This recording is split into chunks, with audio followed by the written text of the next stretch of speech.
If you believe fate loves irony, hit subscribe, because apparently mine has a twisted sense of humor. I used to think I was good at keeping secrets. Turns out, fate keeps better ones. 5 years ago, I met a man on a hiking trail outside Silver Pine Ridge. He had the kind of smile that made you forget your emergency exit plan and the kind of voice that made you want to break every rule your therapist ever suggested. He said his name was Kellen. Just Kellen. No last name, no small talk. Just one long weekend where the world disappeared, and I let it. We camped near a lake that glowed like spilled mercury under the moonlight. He told stories about ancient forests and territorial boundaries, like a man testing how much truth a woman could take before she ran. I should have run. Instead, I kissed him until the moon hid behind the clouds. Then I woke up alone. No note, no trace. Just a claw-shaped pendant beside my sleeping bag and the faint scent of pine and storm. Chapter 1. Fast forward 5 years. I'm 27, single, and the proud mother of a 5-year-old tornado named Eli. He's got curls like mischief and eyes that don't play fair, bright amber, almost gold. Everyone says he's unique. I say genetics is a liar and caffeine is my co-parent. I live in a cozy apartment above my art studio downtown, where I paint for tourists who think wolves are romantic and taxidermy is edgy. Irony loves me, apparently. That night, I was rinsing brushes when Eli asked me the question that cracked the world open. "Mommy, do other kids' eyes shine when the moon's out?" I laughed, at first. Then I looked, and I swear the light wasn't reflection. It was radiance. My son's pupils shimmered gold, like sunlight trapped in glass. "Eli," I whispered, setting the brush down, "did you put glitter in your eyes again?" He giggled. "Nope. It just happens when it's bright out, like a superpower. Right." I remember leaning on the counter, staring at him while my brain short-circuited. My heart said impossible. My gut said Kellen. Because there's no explaining glowing eyes. Not unless you believe in the kind of stories people whisper in this town when the power flickers. The ones about wolves that walk upright and alphas that rule the woods beyond the ridge. I told myself I'd gone too long without adult conversation. That it was a trick of the light. That I definitely didn't have a child with a supernatural paternity problem. But when Eli yawned, his little canine teeth glinted sharper than they should have been. That's when my stomach dropped into the 9th circle of, oh, hell. Dark humor was all I had left. "Apparently my kid's part werewolf," I muttered, half laughing, half sobbing. "Guess that explains the hair situation." I tucked him into bed, double-checked the locks, and poured myself a glass of wine that could have embalmed a moose. If Kellen had been human, then fine, genetics could do weird things. But if he wasn't, then maybe Eli wasn't the only one with something wild sleeping under his skin.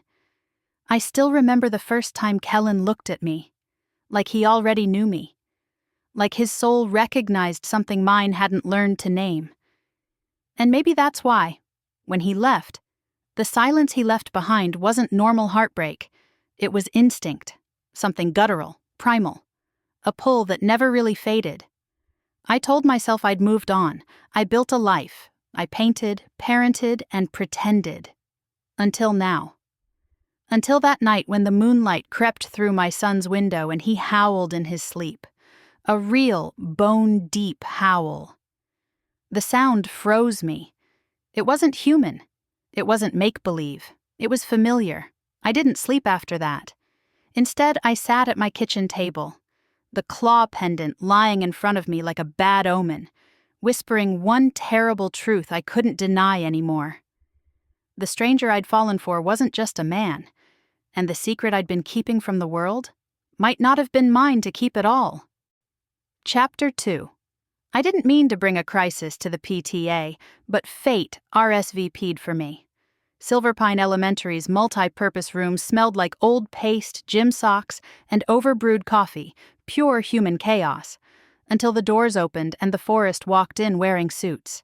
The town council had called it a community liaison night. Translation: The pack wanted to reassure civilians they weren't going to eat anyone's golden retriever.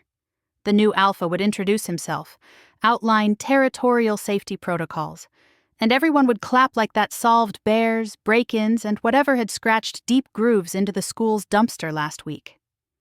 I sat in the third row, clutching a paper cup of burnt coffee and the claw pendant in my pocket, rubbing it like a worry stone. Eli swung his legs under the chair, swinging so hard the metal squeaked. "Mom," he whispered, eyes bright. "Do you think the Wolfman will be cool?" Please be an accountant, I thought. Please be a painfully boring CPA who only turns into a wolf fiscally. The liaison from the council, a man with a voice like a traffic cone, tapped the mic. "Welcome, Silver Pine neighbors. We're honored to host the new alpha of the territory, here to keep our borders safe and, collaborative." He shuffled note cards. "Please welcome Alpha Kellen Vale." The room clapped. My heart stopped. He stepped onto the low stage, and the fluorescent lights did that cruel thing where they flatten everyone except the one person you never want to see again. Kellen looked like a storm had wandered into a thrifted blazer and decided to behave for 20 minutes. Broad shoulders, dark hair pushed back like it resented order, mouth set in that thoughtful line I remembered far too well. My lungs forgot the memo about oxygen. He scanned the room out of habit, the way predators clock exits and head counts, then lifted the mic. "Good evening." The sound of his voice found the exact bone in my spine that remembered moonlight.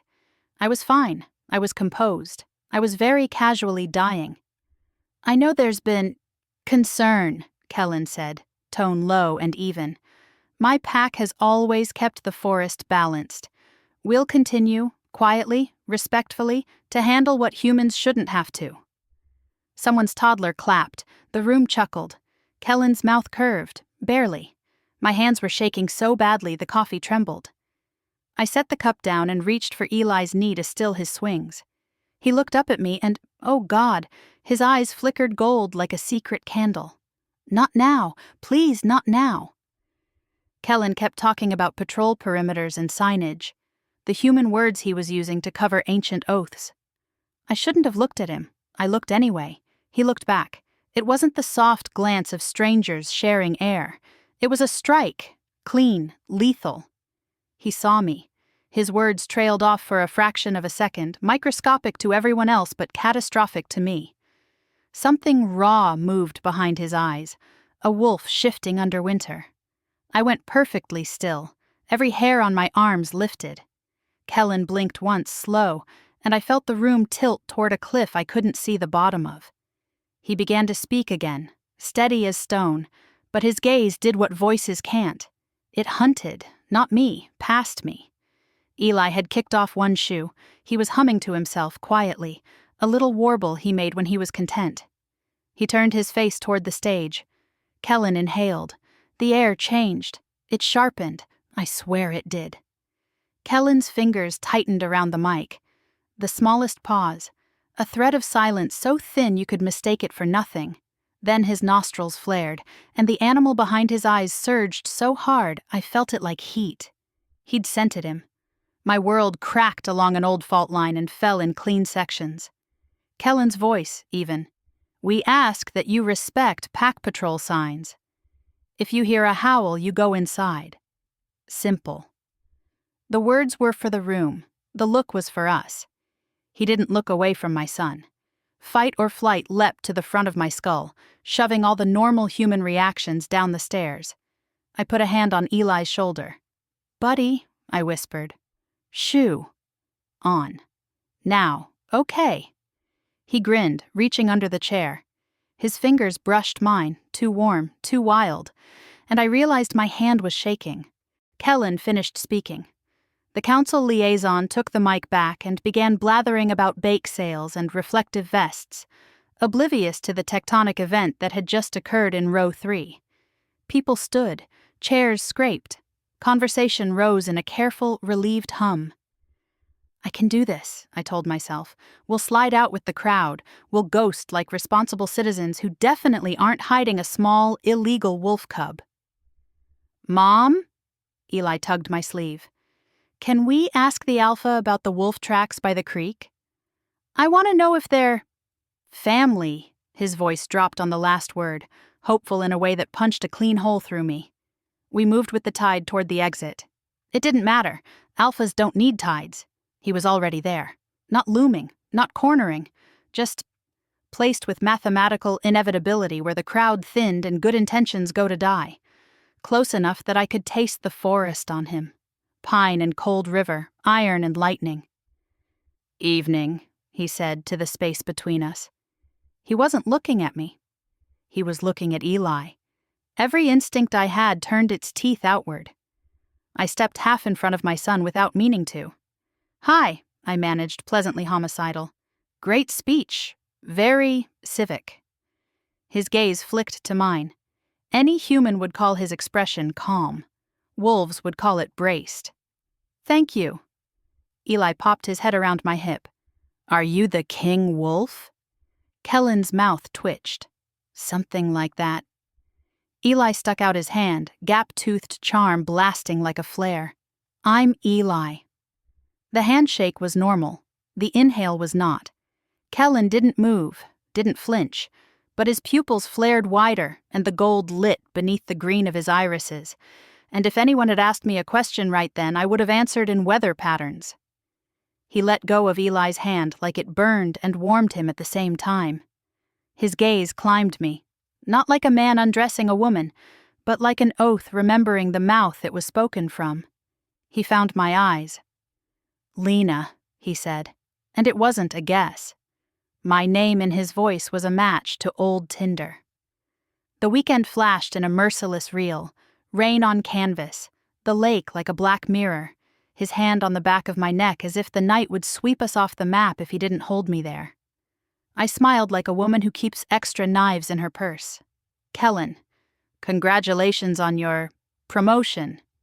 We stood in the crush of humans who had no idea they were parting around a live wire. The crowd's noise blurred into a single long note. He lowered his voice. May I speak with you?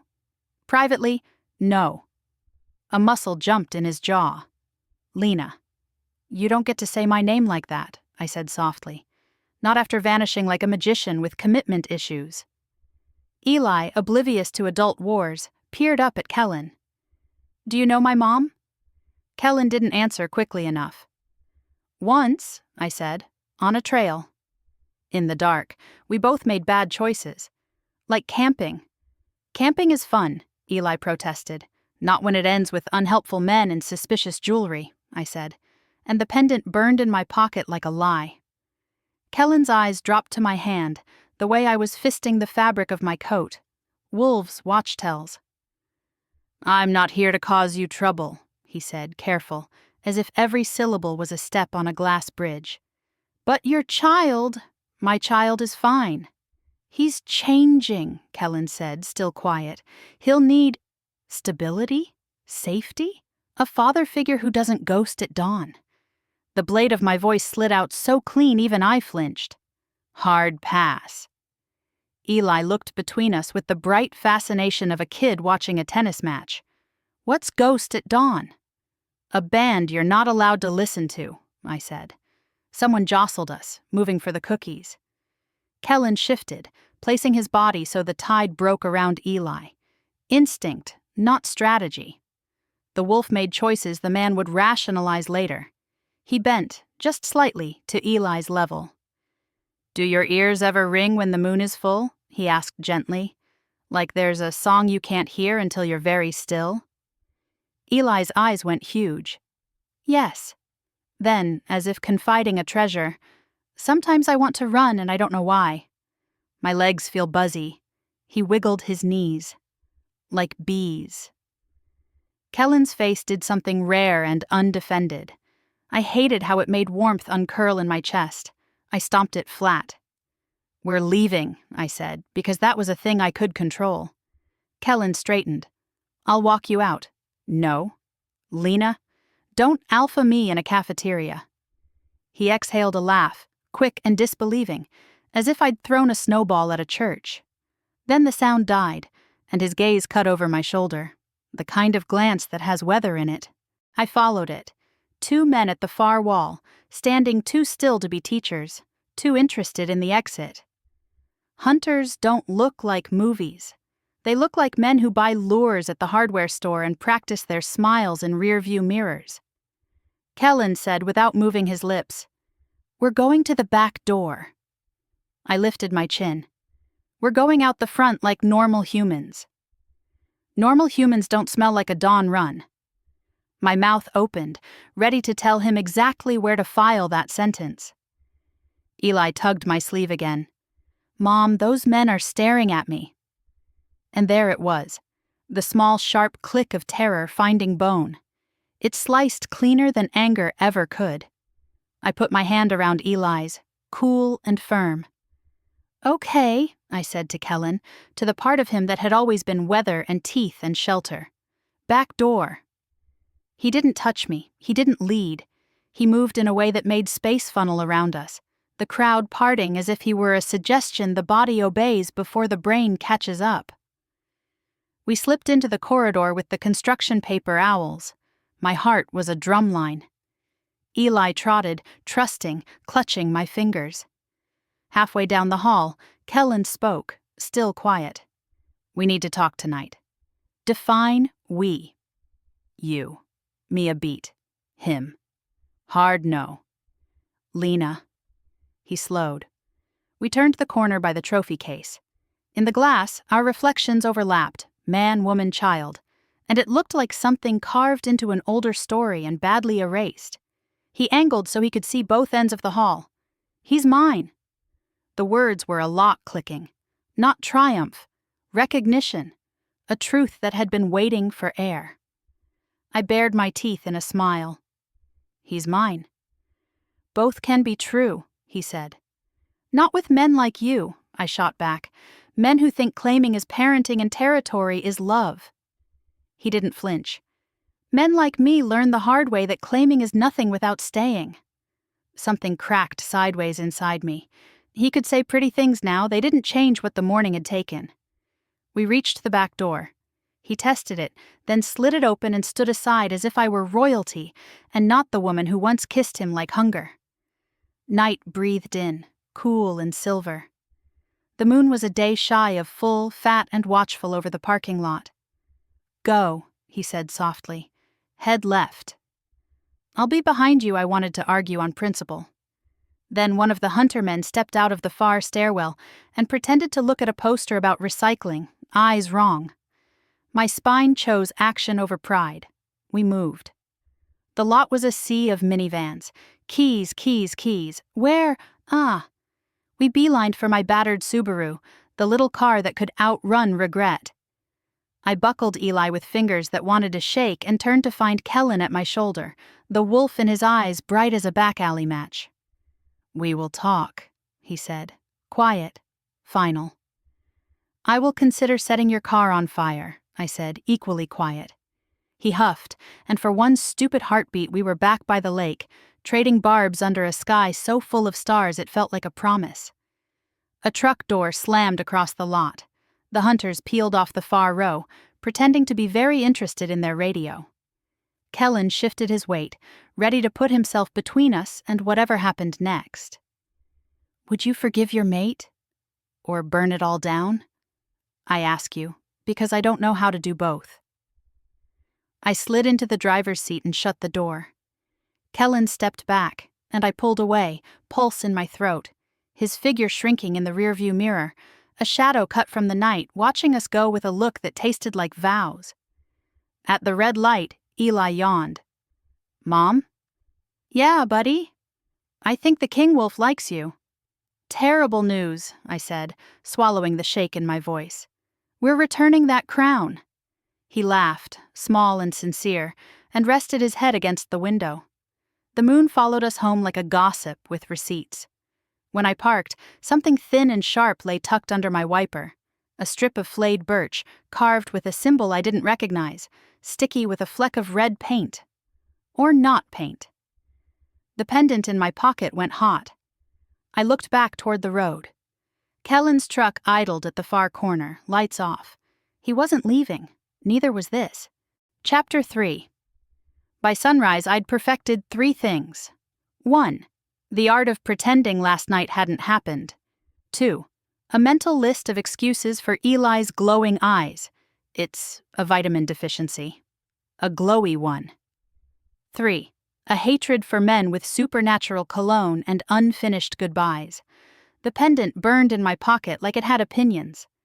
I spent the morning scrubbing paintbrushes that didn't need scrubbing, humming aggressively to drown out intrusive thoughts like, he's back, he saw Eli, and he knows. Eli, meanwhile, was in the living room making wolf noises at the cartoons. Every time he howled, my coffee got colder. I was mid-internal crisis when the doorbell rang. I froze. It was 9:12 a.m. Too early for customers, too late for polite company. The knock came again, steady, deliberate, alpha-level confident. Great. The kind of knock that says, I don't ask permission. I grant it. I peeked through the blinds. A familiar truck, and leaning against the railing, looking infuriatingly composed in a dark jacket and yesterday's guilt, was Kellen Vale. Of course he'd find me. Wolves are great at that, especially the ones you once accidentally made a child with. I cracked the door 2 inches. What do you want? He lifted a brow, unbothered. Coffee, and a conversation. Too bad, I'm out of both. He glanced over my shoulder. Your security system's outdated. Thanks for the Yelp review. Now leave, Lena. He said it like a sigh, like my name was something he'd been holding in his mouth for years. I hated that my pulse noticed. You shouldn't have come, I snapped. You made your speech, everyone clapped, the forest's safe. Go back to your pack and let the rest of us enjoy our ignorance. He didn't flinch. Your son isn't ignorant. He's awakening, I crossed my arms. He's 5.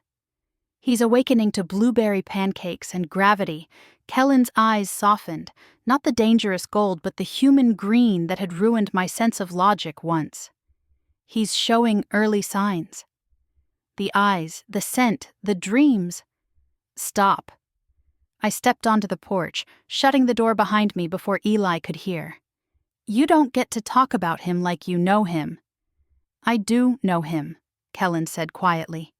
I knew the moment I scented him. The bond doesn't lie, bond, I repeated, with enough sarcasm to peel paint. Right. That thing where you vanish before breakfast and send your offspring to kindergarten with fur issues. His jaw ticked. You think I wanted to leave you? I laughed, short and sharp. You think I care? Silence. Then his voice, low. You were supposed to forget me. Trust me, I said. I tried. He reached into his jacket, pulled out something small. The claw-shaped pendant, its twin. He turned it over between his fingers, the silver catching sunlight.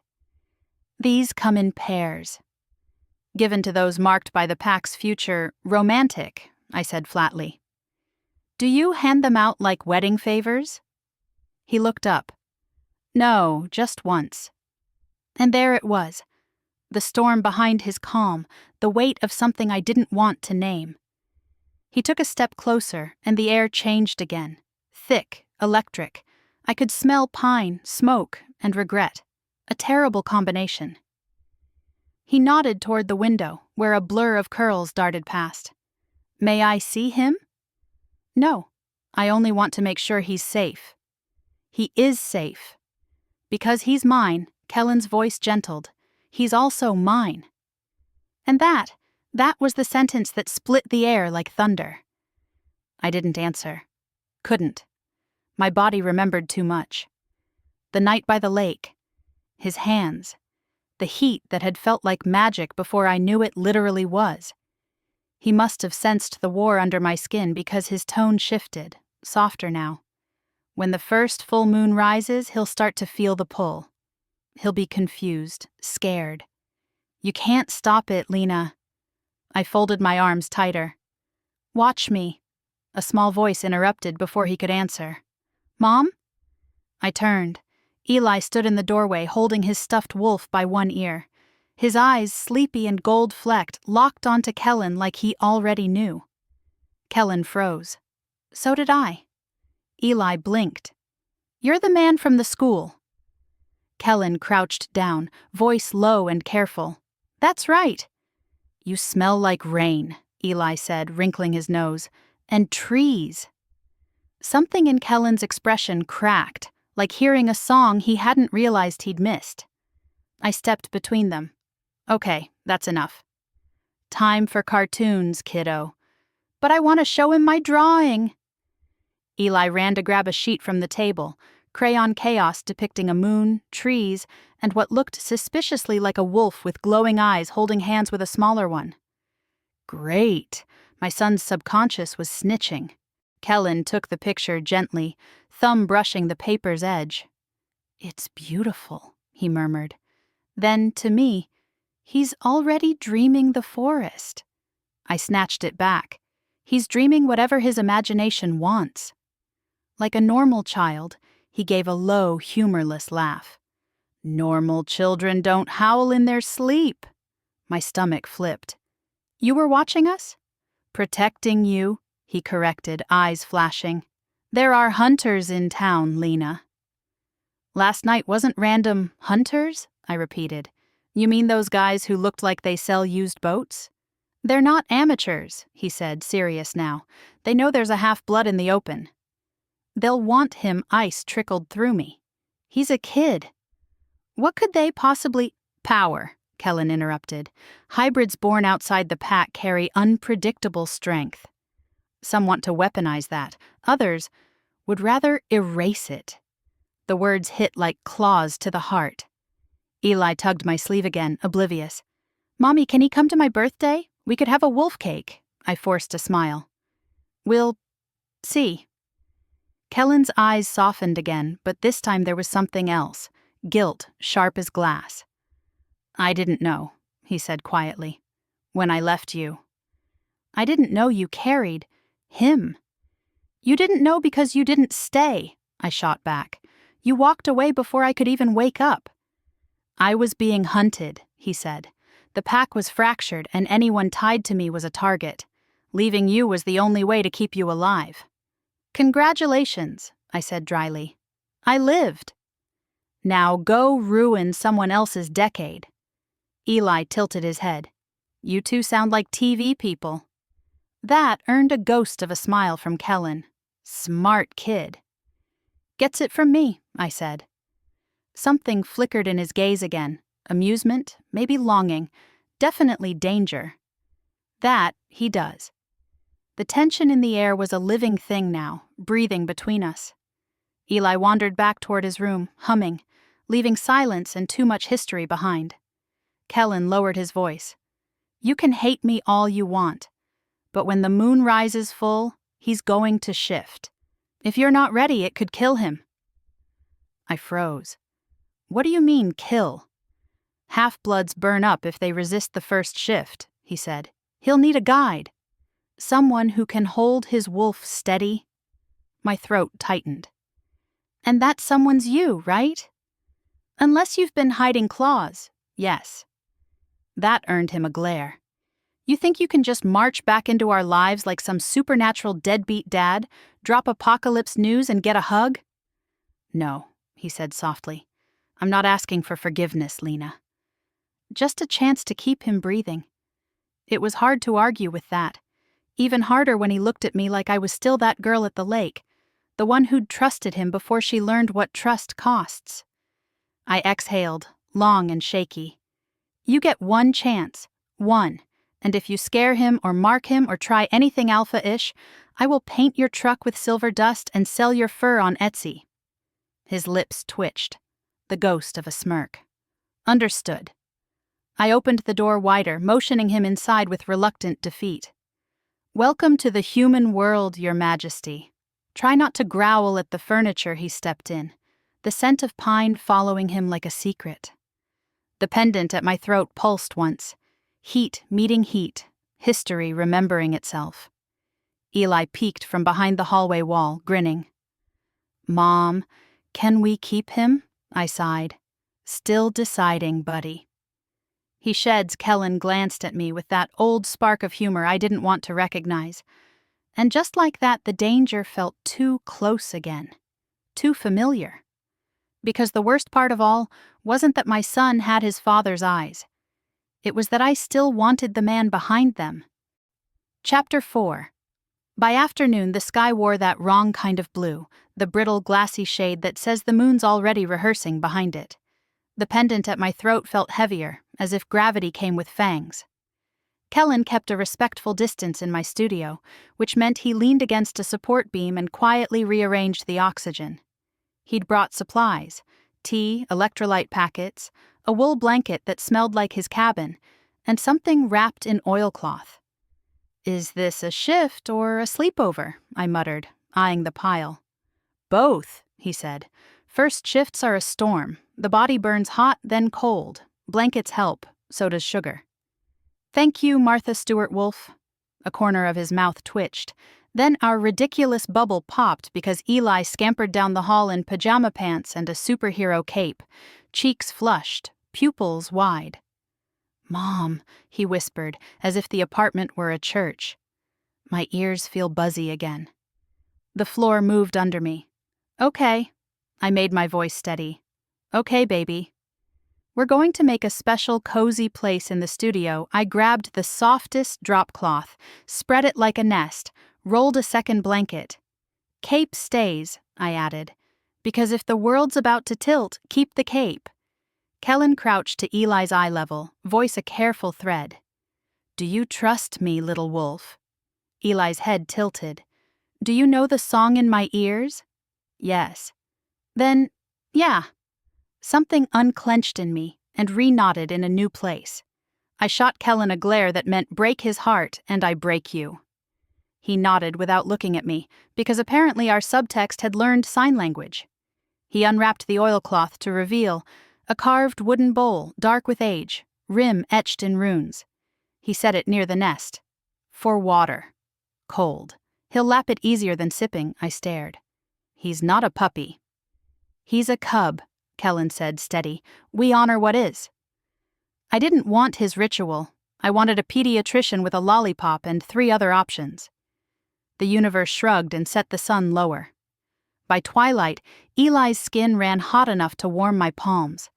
His breathing changed, faster but deeper, as if the air had turned to honey. He curled on the nest and whimpered once, a sound that clawed my ribs from the inside. "Mom?" His voice sandpapered. "Am I in trouble?" "No," I said, kneeling, brushing damp curls back. "Your body is singing. We're going to help it hit the right notes." Kellen knelt opposite me, hands braced on his thighs like a man kneeling to a god he both respected and feared. "When it hurts, breathe to my voice. Follow it. I'll hold the pull. Your mom will anchor the rest." "Okay," Eli whispered. The first wave hit like lightning finding a river. His back arched, the cape slipped, his fingers hooked, tiny nails running long and translucent, then retreating.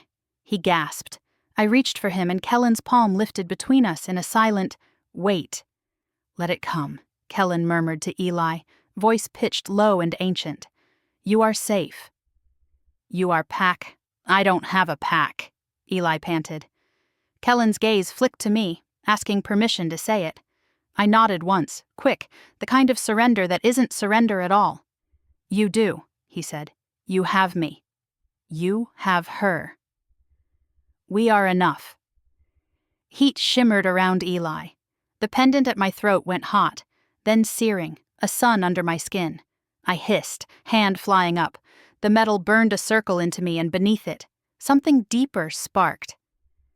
"Lena?" Kellen's voice threaded into mine. "What are you feeling?" "Like my necklace developed rabies." He exhaled softly. "It recognizes the blood call." "My what?" "No time." He extended his hand, palm up, not demanding but offering. "Let it work through you. You're his mother. You carry the first tether." "I'm human," I snapped, because labels are comfort food when the world is shifting. His eyes went molten. "You were never only human. Before I could file that under things to panic about later, Eli cried out. His eyes blue gold, irises a ring of sunlight.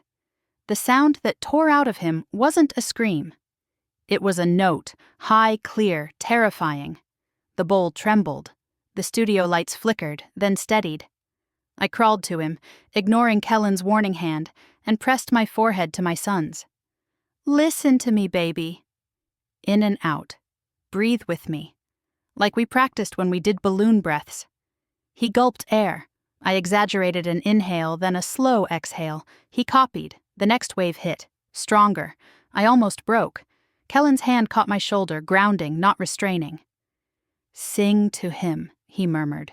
I don't have a song, I whispered, tears salt hot. You have a voice. So I sang, badly, softly. The half-remembered lullaby my mother used when storms turned our trailer into a drum. Eli's ribs hitched, his jaw lengthened under my palm, then snapped back, teeth small again, eyes wild with fear and brightness. Good, Kellen said, voice a constant. Ride it, cub. Don't fight it. Thunder rolled somewhere it shouldn't have. The moon slid up over the ridge like a silver coin flicked into a well. The next wave didn't leave. It built. Eli's spine bowed. Fur rushed like a shadow along his arms, then took, then didn't. His skin shivered. My stomach did a plummet, and Kellen leaned over him, palms hovering a breath above Eli's shoulders. Now, he told the air, the boy, the thing between. Now you go soft. Easy. We're here, I felt it then. Tugging at my sternum like a string threaded through us all. I gripped Kellen's wrist by instinct. Heat shot up my arm, not painful anymore, but electric, waking something that had slept its whole life with one eye open. Under my fingers, his pulse galloped and steadied. He glanced at my hand, then my face. No mockery, just a recognition that hit with the force of weather. What is this? My breath sawed, the pendant throbbed. Your other half, he said, on the wrong side of the door for too long. You mean, half Omega, he said simply. Your mother was human, your father was not. The world did that slow tilt again. My father had been a ghost since I was 3. A picture in a shoebox, edges curled, eyes too sharp for a man who worked night shifts. My mother never talked about him except for the one time she said, he walked like the woods owned him. I swallowed 1,000 questions and kept singing. Eli's hands thudded to the drop cloth. Claws slid out, small, pearl white, and did not retract. His breath hitched, his eyes flared brighter, his bones moved. Now, Kellen said again, and the word wasn't English anymore. It was a command older than fences. The air pressed down and up at once. Eli's form blurred, then sharpened, then a small gray wolf, ears too big, paws too big, eyes very much my son's, looked up at me and whimpered. Chapter 5. The relief broke me. I sobbed and laughed at the same time. Hi, I hiccuped. Oh my God, hi, he squeaked, adorable, indignant. Then he sneezed, because of course he did, and his superhero cape slid over his back at a tragic angle. Perfect, I sniffed, fixing the cape like a deranged stage mom. First shift and we're already doing costume drama. Kellen huffed a laugh that was mostly awe. He kept his hands near, not touching, every muscle fine-tuned to a cub's panic. Let him smell the apartment. Let him learn the edges I got on my knees, and crawled alongside my wolf child as he wobbled around the studio, nose working furiously, tail doing its best to be confident. He sniffed my paints, sneeze. He sniffed Kellen's boot, little growl, not hostile, just noted. He sniffed the old birch strip I'd left on the workbench, his entire tiny body stiffened. Kellen got there first, lifting the strip with 2 fingers. Up close, it wasn't just a carved symbol. It was a mark, lines scored with something rust dark. He brought it to his nose, inhaled, and his face went murder quiet. Hemlock ink, he said, and a binding sigil. Hunters left this on purpose. What does it do? Tracks, he said. Calls things you don't want. Like what? My voice went thinner than I meant, like men who cut wolves open to learn how they sing. The room swayed. Eli, no, my wolf, pressed his body against my shins. The contact steadied me. Kellen took the strip to the sink, doused it with whiskey from who knows where, and set it alight in a ceramic tray. The flame burned green at the edges, then guttered into a bad smell and ash. "You just did arson in my sink," I said faintly. "You're welcome," he said, equally faint. He checked the window. Every line of him had turned from tender to tactical. "They're close." The sigil was a message. "We see you." "Then we go," I said, standing, every nerve alive. "We take him and we go." "Where?" "Anywhere hunters aren't and my cell service still works." He didn't smile. "There's one place they won't try first, the old council lodge. It's ringed in elder wards, out past the river. But we have to move now." I looked at Eli, who had discovered his feet and was testing them with delighted terror, tiny wolf skittering on hardwood. "Can he travel like this?" "He shouldn't shift back yet." First holds need to settle. Kellen's gaze flicked to me. "Can you carry him?" "Can I carry my son?" I scooped Eli up. He yipped, then nuzzled into my neck like he'd been doing it his whole life. My heart turned into a soft, stupid thing. "Yes, go." We grabbed the wool blanket, the bowl, my keys. Kellen took point, posture a written promise. Anyone who tried would regret trying. We made it to the back stairs, and froze. A shape blocked the landing. Baseball cap, jacket that tried too hard to be nondescript. Eyes wrong. He smiled like he'd practiced in a mirror. "Evening," he drawled. "Heard there was a family reunion." I didn't think. I shoved the bowl at Kellen and snapped the fire extinguisher off the wall. "Do you sell used boats?" I asked, voice too bright. He blinked. "What?" I blasted him in the chest. White chemical snow turned him into a confused snowman. He swore. I launched the canister at his knees. Kellen moved like water with a temper. "Run!" he said, already between us and the hunter with the efficiency of a bad miracle. I ran. Eli clung, his tiny heartbeat drummed against my collarbone. We hit the alley, moonlight a floodlight, shadows like teeth. Another shape peeled from the dark. I pivoted left. A third shape rose from behind the dumpster. My stomach went cold. Kellen crashed through the door behind me, a blur of man-wolf, eyes full gold now. "Car!" he barked. I sprinted. Keys fumbled. Lock fought me. "Be gentle, Lena. No, be unkind. Click, door. Eli in, belt, around him. Once, twice. My hands shook so hard I almost tied myself in. A hand clamped my shoulder. I bit it. He screamed. I slammed the door and Kellen was there, ripping the passenger door open and diving in, one hand on the dashboard, the other on my knee. Steadying, possessive, it didn't matter. I gunned the engine and we fishtailed into the street like sinners late to confession. We flew through Silver Pine's sleeping blocks, past the diner, the hardware store, the church that smelled like old paper and hope. The moon kept pace. My pendant cooled. My blood didn't. Kellen's voice came calm and low over the sound of tires and my heartbeat. "Left at the sawmill. Then straight until the asphalt ends. What if it ends in a cliff? Then we climb. You're very bad at comfort. I'm very good at keeping my family alive." My hands almost slipped. "Don't say that." "It's already true," he said. Eli whined softly in the back. I checked him in the mirror. Wolf eyes wide, ears pitched forward, cape crooked. "You okay, baby?" He let out a little huff that meant yes, and also, "This is insane." "Agreed," I said. We hit the edge of town. The road turned to a ribbon through trees, the kind of dark that eats sound. I turned where Kellen said. The Subaru did its best impression of a mountain goat. The lodge rose out of shadow like a memory. Stone and timber, antlers over the door, wards etched faintly along the lintel like frost. Kellen jumped out, scanned the tree line, then motioned. "Now." I gathered Eli and ran.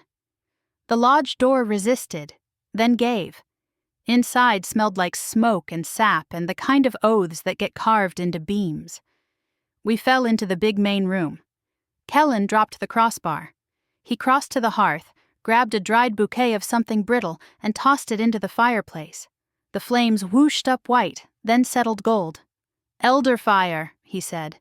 "Nothing with a hunter's mark can cross it." "You have a lot of weird party tricks," I said, hugging my wolf. He licked my chin. "We're not invited to these parties," I told him. "New rule." The adrenaline shook out of me in waves. My knees remembered gravity. I sank to the rug.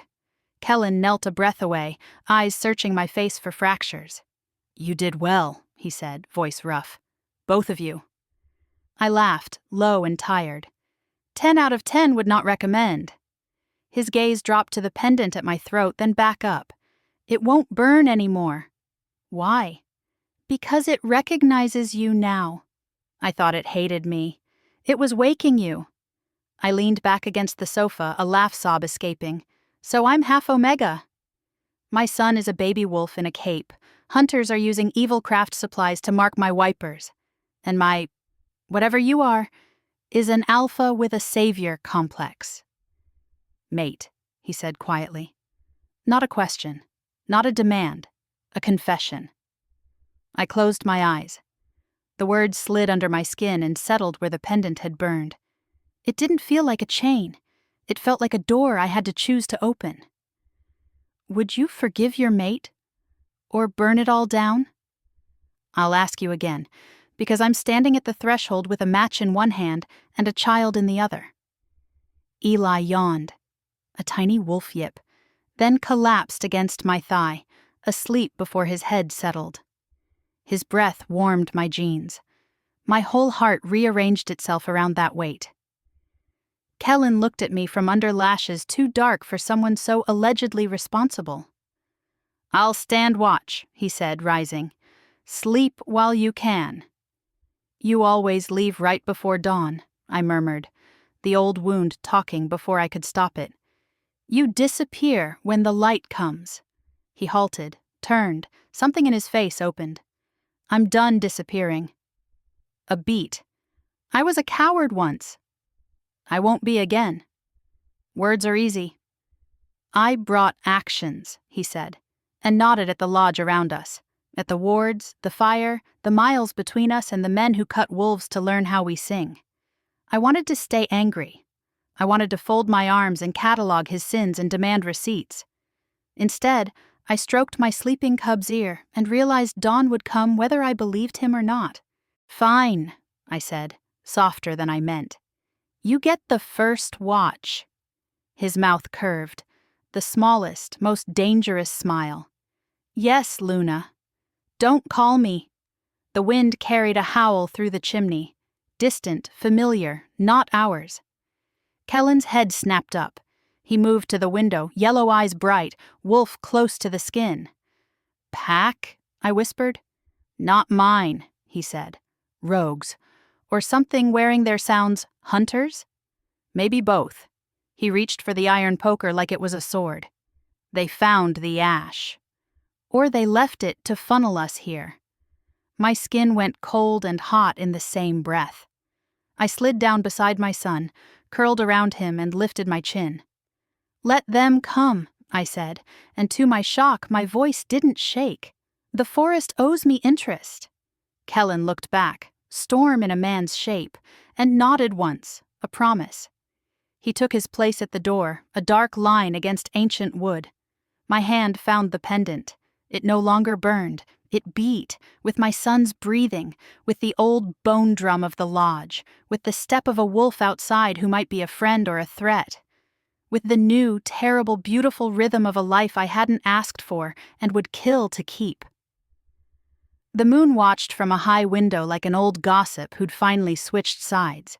I closed my eyes, not to sleep, but to memorize the sound of my child's first night as everything he was always meant to be. And I waited for whatever would try to take it. Chapter 6. By the next sunset, the forest held its breath, the kind of silence that comes before either salvation or slaughter. Kellen had been pacing the edge of the ward line for an hour, his shoulders tight, scent sharp with the kind of tension that makes wolves and women alike lose sleep. Eli was curled by the fire in his wolf form, paws twitching through a dream that smelled like safety. And me? I was trying to figure out if it was possible to have an emotional breakdown quietly enough not to wake the alpha guarding your life. Spoiler, it wasn't. I stared into the elder fire, muttering, 2 weeks ago my biggest problem was acrylic paint drying too fast. Now I'm on a government hit list, I've got a wolf child, and I might be half magical royalty. Sure. Totally normal life choices. Kellen stopped pacing. You forgot the part where you're still ignoring your mate bond. Oh, that, I said sweetly. I put it in my junk folder. He turned, eyes glowing faint gold in the firelight. You can keep pretending, Lena. But your wolf's already awake. I can feel her through the bond. My what now? I demanded, standing up too fast. He stepped closer, and suddenly there was no air left in the room. Your wolf, he murmured. The half your mother sealed before she died. You think the pendant burned for no reason? It was breaking the seal. You felt it too. My skin prickled. He was too close, his voice too steady for what it was doing to my pulse. Even if you're right, I said, forcing humor like armor, I'm not ready to grow fur and howl at the HOA. A sound, half laugh, half growl, escaped him. That's not how it works. You don't grow your wolf, you let her. Letting things isn't really my specialty, I said. Ask anyone who's tried to correct me on Twitter. He smirked. Noted. Then, because the universe despises comic timing, the scent hit us. Smoke, metal, hemlock. My humor died mid-breath. Kellen's expression changed. Alpha cold. They found us. He crossed to the door, checking the wards. The fire flickered blue, shivering under an invisible touch. Outside, something crunched through the snow. Steady, deliberate steps, more than one pair. Eli's head lifted, his ears perked. Then, to my horror, he growled. Stay with him, Kellen said, already shifting partially, eyes glowing, canines flashing. If they breach, you run. Excuse me, when exactly did I become the damsel? I hissed, snatching up the iron poker. I've had 5 years of single parenting. I can multitask fear and violence. He glanced back, something almost like pride flickering in his gaze. Then don't die.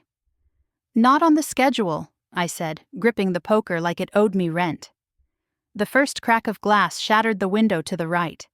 An arrow hissed past my shoulder, burying itself in the mantel, silver-tipped. Kellen moved, a blur of fury and muscle, diving through the door like gravity was optional. The next second was chaos. Snarls, shouts, the rip of fabric, the wet sound of something that shouldn't exist in polite company. Eli whimpered, pressing against me. I crouched, whispering, "It's okay, baby, stay down." He's got this. But the pendant around my neck pulsed again, fast, urgent.